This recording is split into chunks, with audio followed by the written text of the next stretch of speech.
Excuse me.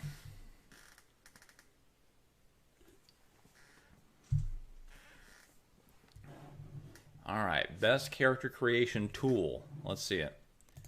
Hey everyone, welcome back to my YouTube channel. My name's Meredith Phillips, and today I want to share with you the best character creation tool I have ever used. If you have been a writer for any considerable amount of time, you have inevitably come across the character profile sketches, the character profile questionnaires that have been put together by a variety of people, and it's meant to help you get to know your characters better. These are long lists of questions, sometimes dozens upon dozens, if not hundreds of questions designed to get into your character's mindset, to help you understand their likes and dislikes, their needs and desires, and all that kind of stuff. When I was a wee baby writer ages and ages ago, I came across these profiles and I thought, oh, this will be kind of fun, but also hopefully helpful in creating characters for my story. So like any aspiring author, I printed out pages and pages of these questions.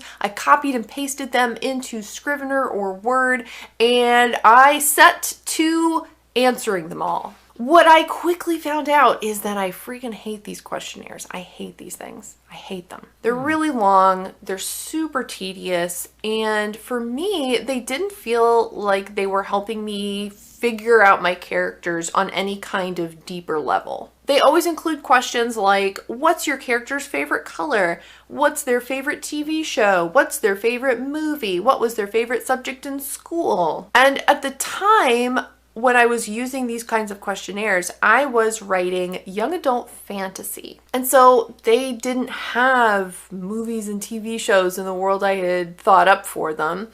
They didn't even really have like traditional school subjects in a lot of cases. So you could answer the question like, well, if the character existed in our world, what would be their favorite TV show or whatever? But it just sort of seemed like, why? Yeah. Why? Who cares? Just because somebody likes a particular show or movie, etc., it doesn't really always tell you very much about their personality or anything else about them.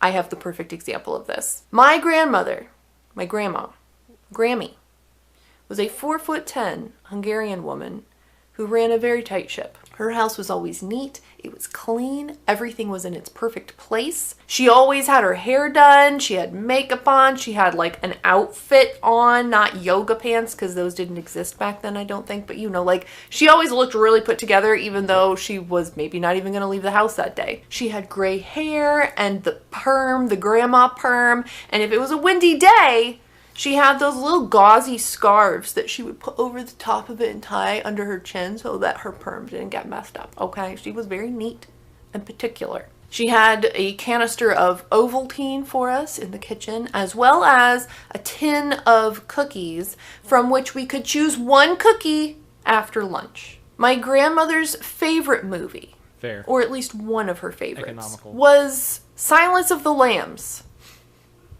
What? That's not what you would expect from this little old lady who you might think, oh, maybe she likes some big romantic movie or like a big adventure kind of movie. No, she likes a horror psychological thriller with a cannibal in it. That was her favorite.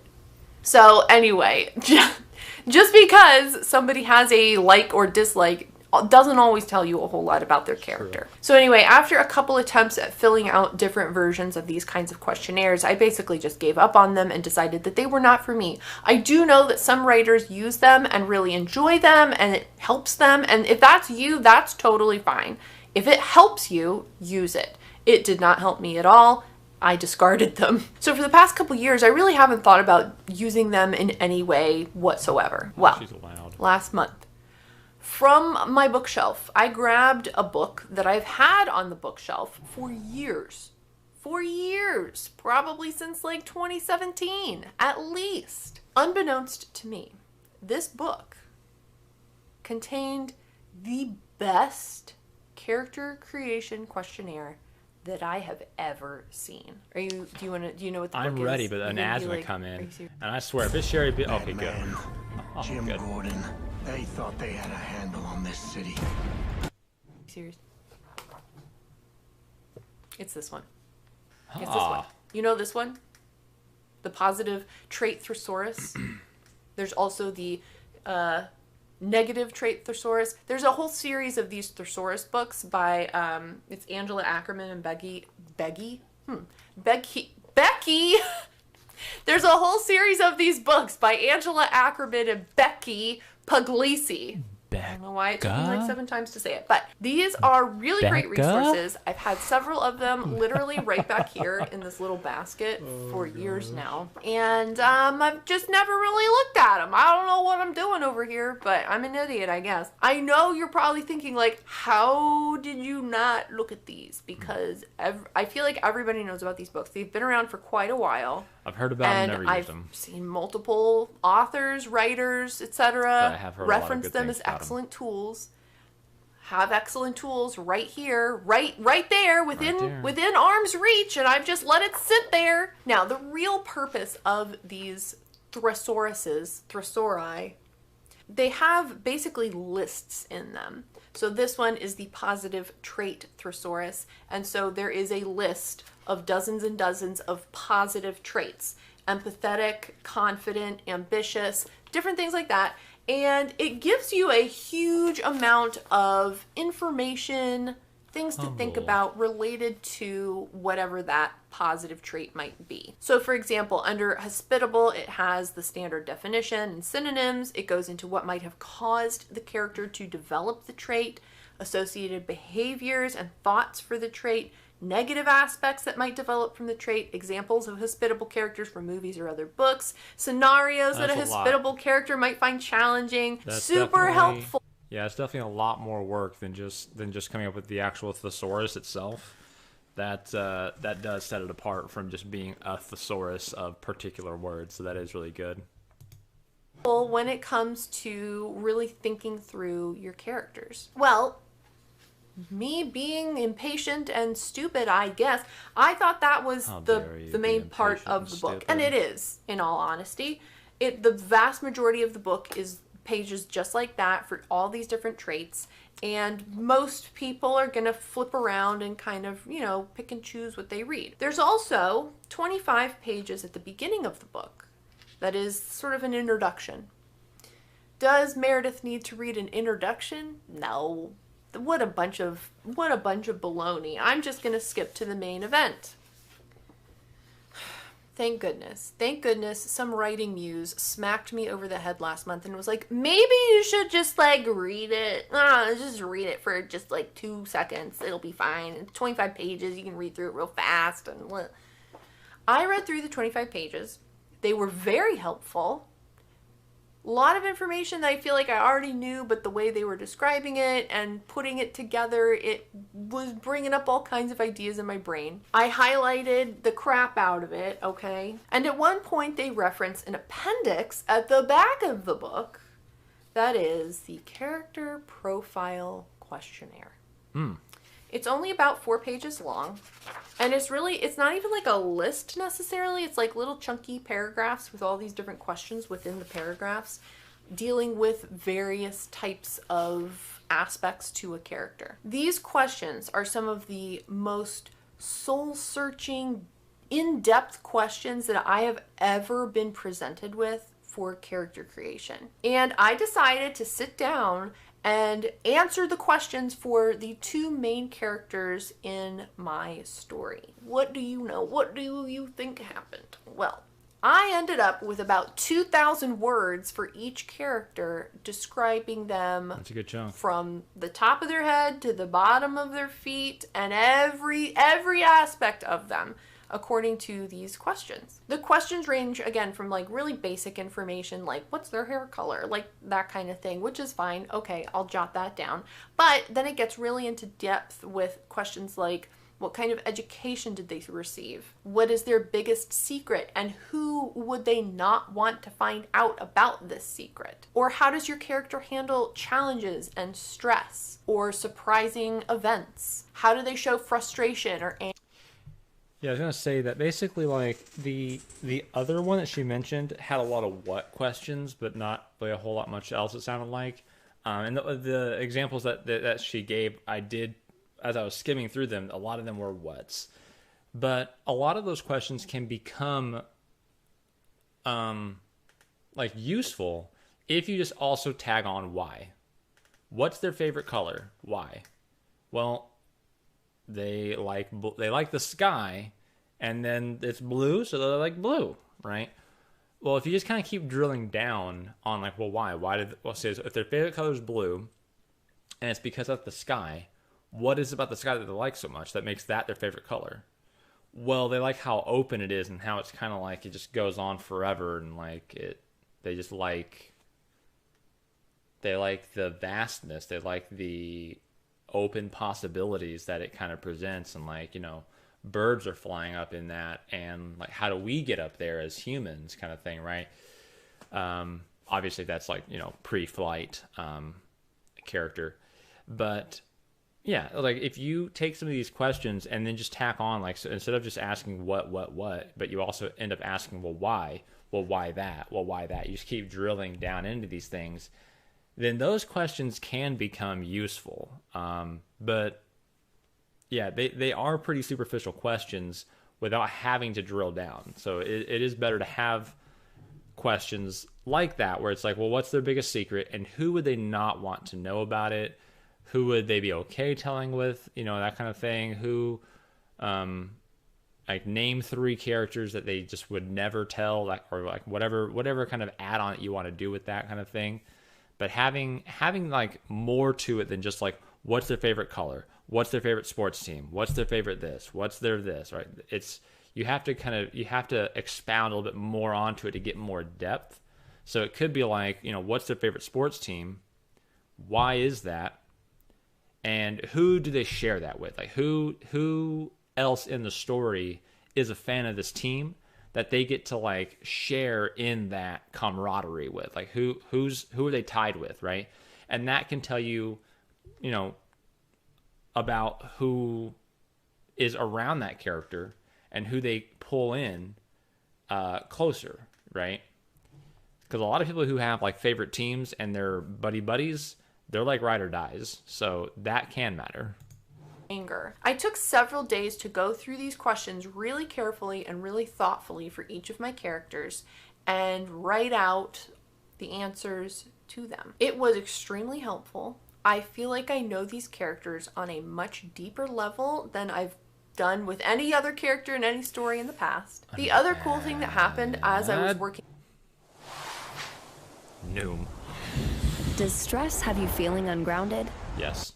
Working through the questions was, because of the way I was answering them, portions of the story that I wasn't sure about, or like plot hole kinds of things, or conflicts that I was trying to work out in the story, in the basic plot, I was able to work them out because I started realizing, oh, the character would react like this, or the character would approach the situation in this way. And that really helped flesh out the story even more. The best part, you might be thinking, I don't want to buy a whole book for just like 4 pages of information. I would highly recommend this book, and pretty much any of the ones in this series of Thesaurus that they've created. But if you just want to check out the questionnaire, the authors have made it available on their website free as a PDF download. Amazing. Oh, I will link below to the website. The website also has a ton of other resources. I would highly recommend checking it out. But I'll directly link to the PDF for the questionnaire if you want to read through it yourself and maybe consider doing like what I did and writing out the answers for your main characters. I do think it's totally worth purchasing this though. They're available on Kindle and in, of course, the paperback. For me, I really like reading this kind of book in paperback format, not on a Kindle. Sure. I like doing the little tabs. I like tabs. underlining and highlighting and doing all that kind of stuff. And I know in a Kindle you can like highlight and take notes sort of, but it's not the same.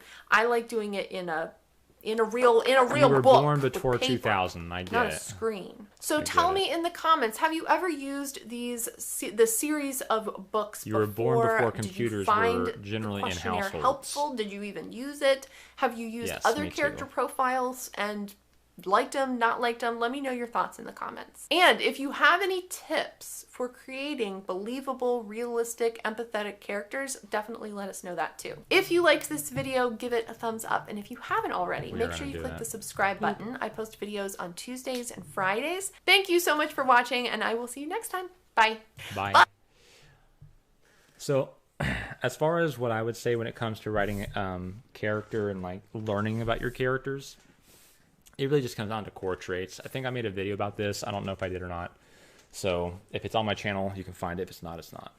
So I'll tell you about it now, though, is that when you have your... I always do it with my main characters, of course, but also with any side characters that I think might ever get a POV chapter. Or it's kind of like, well, if I ever kill off my main character cast, like I have 3 main characters in my first book. If I ever killed all 3 of them off, who would then take over the book series, right? So those characters are also definitely getting this treatment as well. And you might not know, I mean, if you're like me, I mean, I'm a pantser, right? So you might not know who those characters are when you're first writing them. You might write a character they're just in a scene, and then they show up in a second scene because it kind of makes some sense. So that, okay, I'll bring that character back. We'll use them again. And then a third scene shows up, and you're like, well, I guess this guy's a character now. I get he's in the book. That might be how it works out for you. That's kind of how it works for me sometimes. Some characters end up like that, where I don't have them as like they're just a side character, almost a tertiary character at first, and then they kind of drill into the story more, and it's like, okay, this guy's a secondary character now, right? So my main characters, my secondary characters, any characters I think that might end up like being good enough to take over the story, or they're just secondary characters. Those characters are ones that I'm going to do this with, where I think to myself, what are their core values? That's the main thing, is like, what are their core values? I'll get this ready to go. When it comes to their core values, I usually probably make typically 4 core values. And these core values are things that they're going to be fighting over, right? That they're willing to fight for. When you hear the phrase of like, "Is this the hill you're going to die on?" This is one of those things that they're going to say, "Yes, I will go up on this hill. I will plant my flag, and I will die on this hill if I need to, because I believe so strongly in this." Now, I've mentioned before too that they can change their core values. It takes a lot. It's basically, that's probably going to be the arc of a book, is that one of these core values needs to be challenged. That needs to be that needs to basically be that character's arc in the book, is that their core value is challenged in some way. And they can come out with the same core value if they go through the challenge. They still have to go through all the challenges and everything like that, right? The hero's journey, if you will, if you know what that is, that wheel of the hero's journey. They go through that, and either they decide, hey, you know what? I was wrong. This core value is not something that I should be behind, and they're going to flip on that. They're going to find a new core value to fill that slot. Or they are going to harden that resolve. They're going to say, you know what? I was right. What I believe here is the right way. People who disagree are wrong. They're wrong about this. What I believe is correct, right? And then that core value is now resolved and more hardened. So next time someone tries to shake that belief, it's way more difficult to try to attack that character through that. And I always think about core values as like pillars. So I might refer to them sometimes as like core pillars. It's kind of like your foundation is standing atop 4 or more pillars.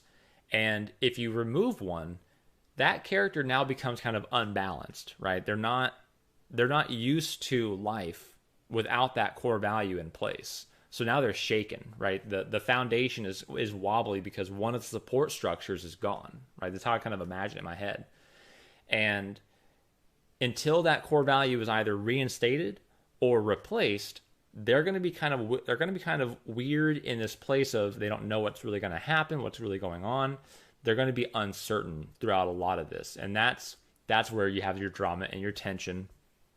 And eventually, they have that core value reinstated, or they have a new one put in its place, and they become stable again, right? And then in the next book, a different core value is challenged, kind of thing, right?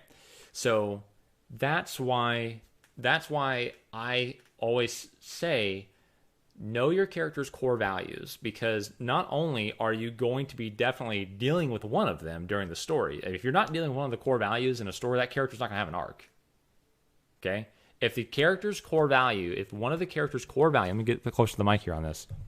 Make sure everyone hears me, okay? Let me get real close. If a character's core value is not challenged, you don't have a character arc. The end. Okay?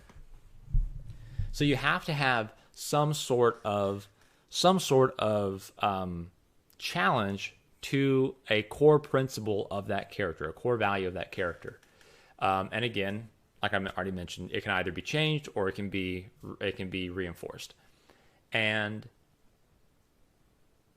you can do that with multiple characters, though, because it's just the character arc. The main plot arc might be different. It could be the same thing. The main plot arc could be directly tied, could be the exact same thing, whatever, that's fine. But if your main plot is not the same thing, that's okay. It just needs to be your character's arc going through all this trial and tribulation. So that means that you can do it with multiple characters, but that means that you need to know your character's core values for each individual character. And I know them for the side characters as well. Now, sometimes I do skimp on some of these characters when it comes to like side characters, where I say, you know what? I know this guy is not going to like rise up any further than they already are. I'm not going to be spending more time than I already have, kind of thing. So I'm not going to like super invest my time in developing this character. They're just like a high level character, like they're just a high level NPC basically, right? Like we're never going to get a POV chapter from this person, but they're constantly around, kind of thing. So like maybe for instance like the king, right? The king would be a character that I know I only made 2 core values for him, okay?